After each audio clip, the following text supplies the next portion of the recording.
لطفاً کمالگرایی نکنید.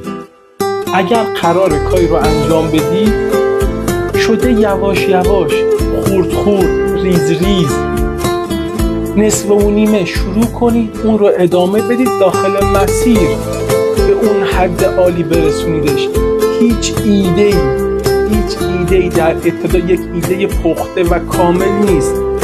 معمولا ایده ها خام هستن، داخل مسیر چرخش پیدا میکنن، تبدیل میشن به یک ایده کامل، یک ایده پخته.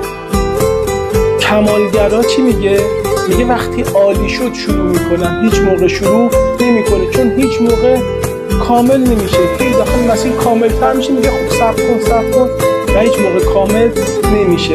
کمال طلب باشید، نصف و نیمه شروع کنید ولی هی بهبود بدید تا به یه کار عالی تبدیل بشه. امیدوارم همیشه موفق باشید. یا علی مدد.